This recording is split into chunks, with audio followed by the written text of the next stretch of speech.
Hello, I'm back now, and what we're going to do is I'm going to show you a running stitch on here and a hem stitch on here. I am going to put a few pins just to hold this. You're going through 2 layers of fabric, so just take your time.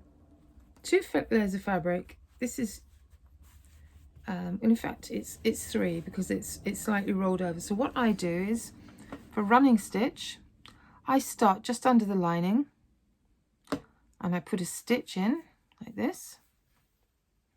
I've got a knot in my fabric. I'm doing yellow thread so you can see it, and running stitch, literally just do this. Now, and you do that all the way along. Now, nobody's going to be checking this stitching. The more running stitch you do, the easier it becomes. Some people like to draw a little guideline to do it, but that's entirely up to you. What you can do is go back into the stitch where you took your needle out, and you get a constant line like you would on a sewing machine. Again, that's acceptable. It just takes a little bit longer, but I would say you could easily sew along the top here. It's not that much fabric, and just keep sewing. I'm using a double thread, so that shows up better when I'm filming, but you could just use a single thread. All your lumps and bumps and creases and ruched fabric will be ironed out. So it's good to keep your iron handy, but what I do is I always keep it handy but off. I've left myself a little bit short there of fabric, of thread, so I'm just going to finish that off here so it doesn't come undone. I'm just going to go over that stitch again with another thread.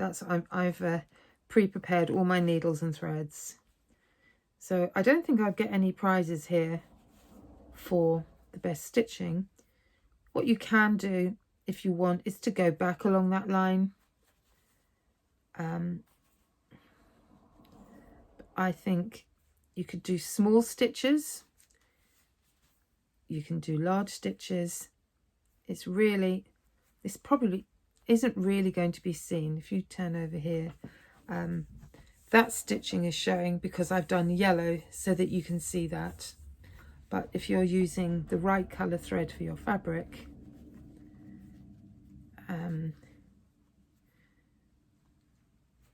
it won't be seen. So this white fabric won't actually be seen. That's not very good stitching for me. I do make these on the sewing machine, and do you know, it's not really that much quicker. I'm just going to finish this line here. Let's finish that off. Okay, and I'm then going to thread up my needle again. I'm going to iron that.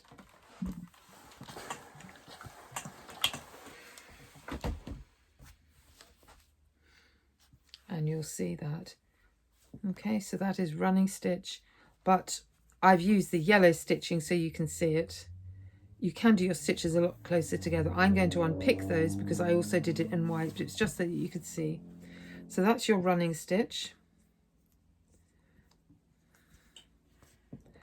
I'm now going to show you the hem stitch. For this, I keep the shortest bit of fabric facing me. I'm right-handed, so I'm going to keep my fabric in my left hand, and I am working down the fabric. Some people work across the fabric, but for your hem stitch, this is your stitch you would use to mend your trouser hem or a curtain. What I'm doing here is I'm starting again under the fabric. I've come undone here.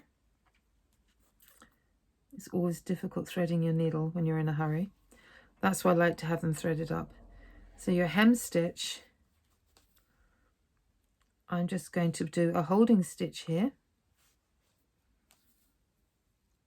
I've got a bit of a variation in fabric here, but I'm just showing you. So I'm hemming that. You're hemming the lining and the front piece of fabric together. If you use the interfacing, you would hardly notice the difference. What you should do is really trim that so it's nice and neat. I'll show you one that I've done better. Okay, so you can just sew all the way along there. So I'm going to leave you to carry on sewing, and when we come back, I'll show you one that's all sewn up and that's all nice and neat. So see you in a moment.